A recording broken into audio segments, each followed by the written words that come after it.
नमस्कार, स्वागत है आपका जी बिजनेस में। मैं हूं दीपक डोभाल और वक्त तो चला है आपकी खबर आपका फायदा का। कोरोना ने देश में एक बार फिर से रफ्तार पकड़ ली है। महाराष्ट्र में हालात तेजी से बदल रहे हैं, चिंताजनक हालात होते जा रहे हैं। बीते 24 घंटे में पूरे देश में 14,000 से ज्यादा मामले आए, तो अकेले महाराष्ट्र में 50% मामले यानी कि लगभग 7,000 मामले अकेले महाराष्ट्र से आए हैं। महाराष्ट्र के यवतमाल में 28 फरवरी तक, तो अमरावती में 1 मार्च तक लॉकडाउन लगा दिया गया है। राज्य के कई जिलों में नाइट कर्फ्यू लागू है। मुंबई में 1300 से ज्यादा इमारतों को सील कर दिया गया है। सीएम उद्धव ठाकरे भी कह रहे हैं कि अगर 8-10 दिन में हालात नहीं सुधरे तो मजबूरन दोबारा लॉकडाउन लगाना पड़ेगा। अब सवाल यह है कि आखिर दोबारा ऐसे हालात क्यों पैदा हो रहे हैं, क्यों बढ़ रहा है कोरोना, जिम्मेदार कौन है इसके पीछे? सबसे बड़ी बात, क्या हम वाकई में वापस 2020 के हालात में पहुंच जाएंगे? क्या ये एक सेकेंड वेव देश में आ रही है या आ चुकी है? क्या हमें करना होगा, कितना सतर्क हमें रहना होगा, कितना सीरियसली हमें लेना होगा? ये सवाल हैं जो सबके जहन में है इस वक्त, क्योंकि डर अब दिखने लगा है सब जगह। आज इस मुद्दे पर चर्चा करेंगे। 2 खास मेहमान हमारे साथ होंगे, लेकिन पहले ये रिपोर्ट देख लीजिए। दोनों मेहमानों के साथ लौटते हैं और फिर करेंगे विस्तार से चर्चा।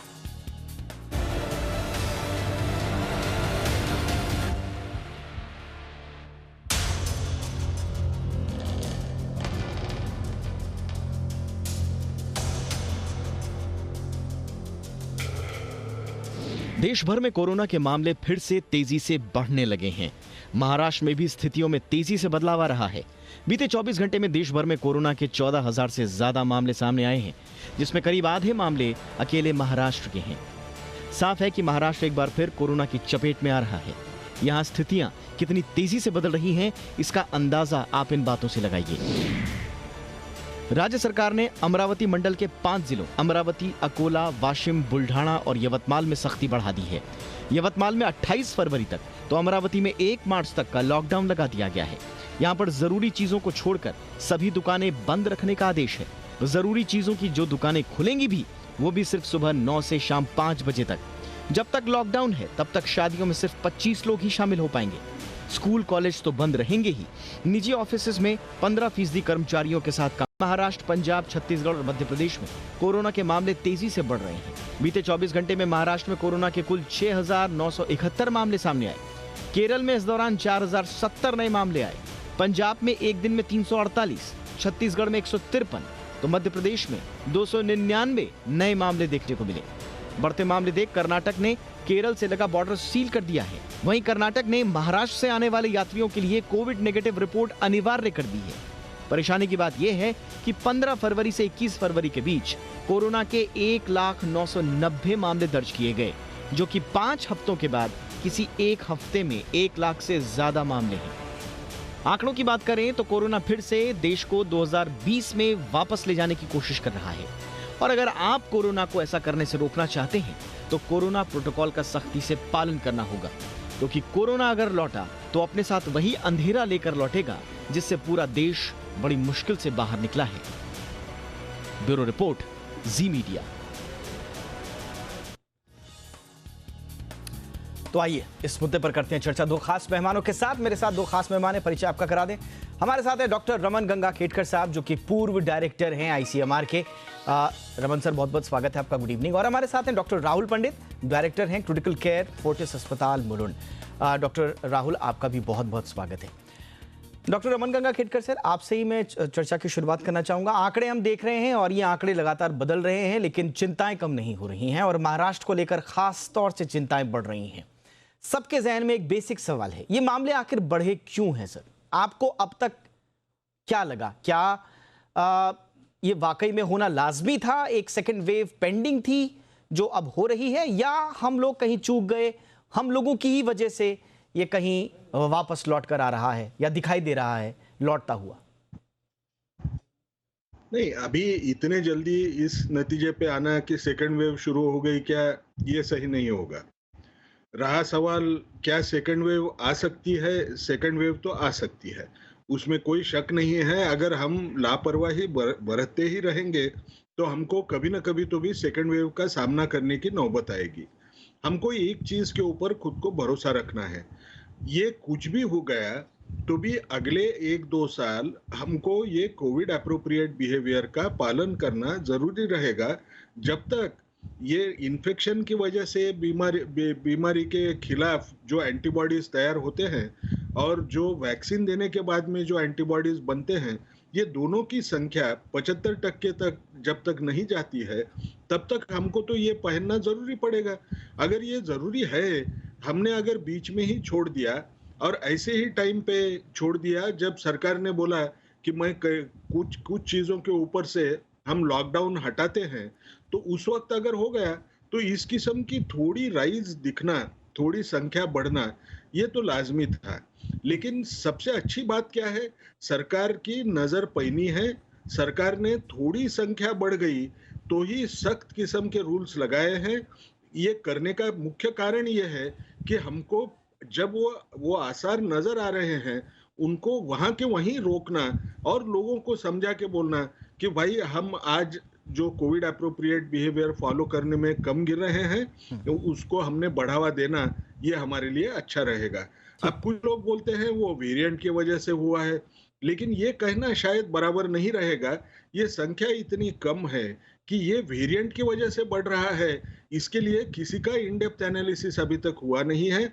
हमको एक समझना है, वेरिएंट आ गया, 2-4 लोगों को होगा, उसकी वजह से नहीं 50 लोगों को होगा। लेकिन अगर मैं कोविड एप्रोप्रिएट बिहेवियर जो है, उसका पालन करने से अगर एक-एक परसेंट आदमी अगर छोड़ना शुरू कर दिया, तो हमको उससे बीमारी बढ़ने का चांस ज़्यादा होता है, जी। वेरिएंट आने के चांस के ऊपर। तो ये अपने आप पे निर्भर है, हाँ। क्या आप करना चाहते हैं, ये तो आप पे निर्भर रहेगा। ठीक है, सही बात है। वेरिएंट के तो जहाँ तक आपने बिल्कुल सही कहा कि अलग-अलग वेरिएंट्स के जो मामले हैं वो तो अभी सरकार भी कह रही है, आप भी कह रहे हैं कि उसकी पुष्टि नहीं हुई है कि ये जो मामले बढ़ रहे हैं वो वेरिएंट्स के जो नए स्ट्रेन हैं ये उसके मामले हैं। ये तो जो इनिशियल जो कोविड का जो आउटब्रेक हुआ था उसी के मामले अभी सबसे ज़्यादा बढ़ रहे हैं या दोबारा स्पाइक हो रहे हैं। लेकिन आप कह रहे हैं कि ये सेकेंड वेव नहीं है। लेकिन डॉक्टर राहुल, ये सेकेंड वेव अगर नहीं है तो ये वापस जो एक तरह से वी शेप में जो वापस कोरोना के जो मामले हमें दिख रहे हैं, 90 से ऊपर डिस्ट्रिक्ट हैं पूरे देश भर में जहां पर वापस स्पाइक अप हो रहे हैं, इनको कब माना जाएगा कि ये सेकेंड वेव है? ये आप ये एक्सपेक्टेड लाइंस पर ही हैं ये बढ़ते हुए मामले, या ये शुरुआत एक तरह से हम मान लें सेकेंड वेव की?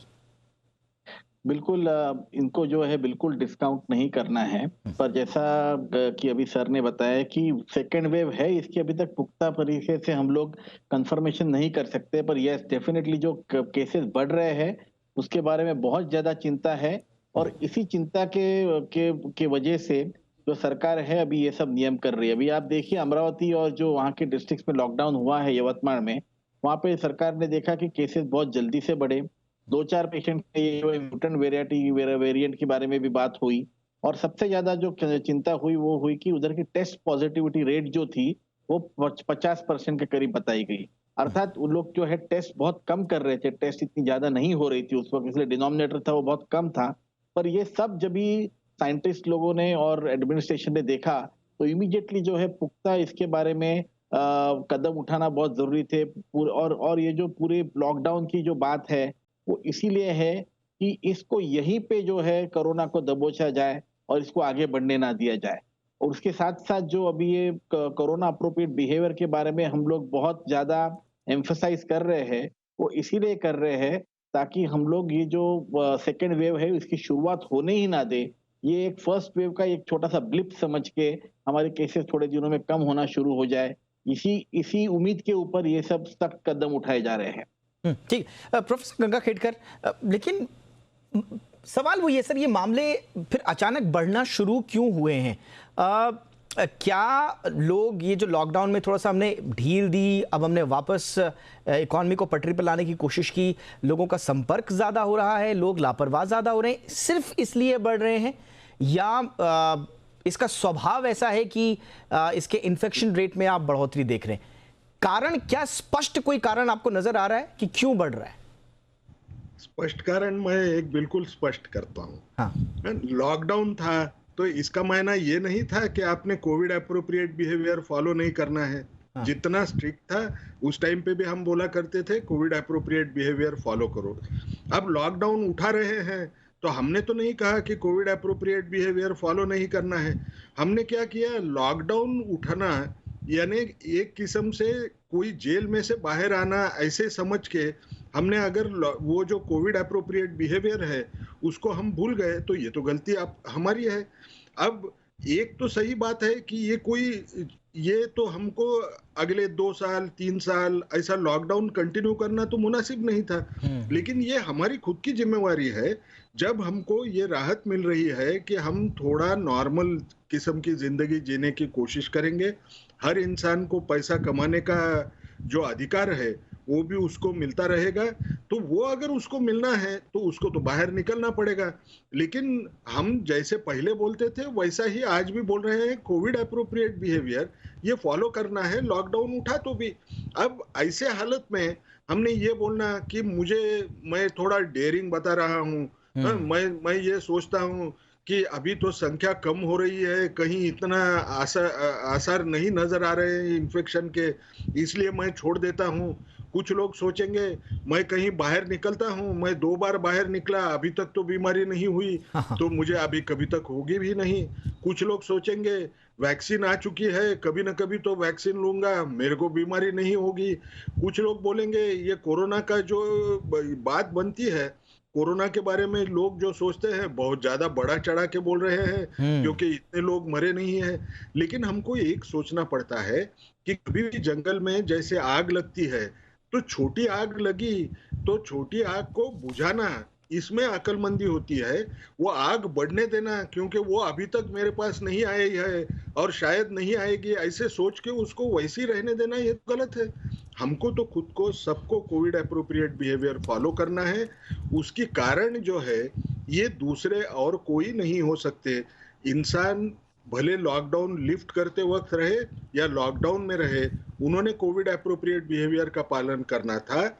उसमें हमारी थोड़ी गिरावट आई है, अभी जो हुआ उसको तो बदल नहीं सकते, लेकिन आगे चल के हमको रोकने के लिए हमको फिर कोविड एप्रोप्रिएट बिहेवियर का पालन करना है। एक और चीज है सर, जो लोग सोच रहे हैं, एक और चीज है कि हो सकता है मुझे हो गया हो कोरोना, मेरे पर लाइट सिम्टम हुए हो और मैं कोरोना से ग्रसित हो गया हूं और अब तो मेरे अंदर एंटीबॉडीज हैं और डॉक्टर साहब तो कह रहे हैं, साइंटिस्ट लोग कह रहे हैं कि भाई अगर आपके पास एंटीबॉडीज हैं तो आप घूमिए, बिना मास्क के भी घूमिए, आपके पास तो 6-7 महीने कुछ नहीं होगा आपको। तो लोग इस वजह से भी आ रहे हैं। डॉक्टर राहुल, लेकिन मैं डॉक्टर गुलेरिया, जो कि डॉक्टर रणदीप गुलेरिया एम्स के निदेशक हैं, उनका मैं बयान पढ़ रहा था।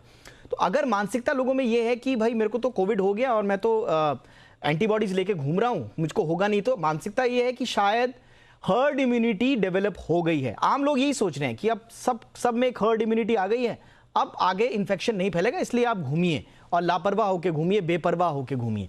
लेकिन डॉक्टर रणदीप गुलेरिया कह रहे हैं कि पॉसिबल नहीं है हर्ड इम्यूनिटी हासिल करना भारत जैसे देश में, खासकर तब जबकि इतने सारे स्ट्रेन्स की बात चल रही हो।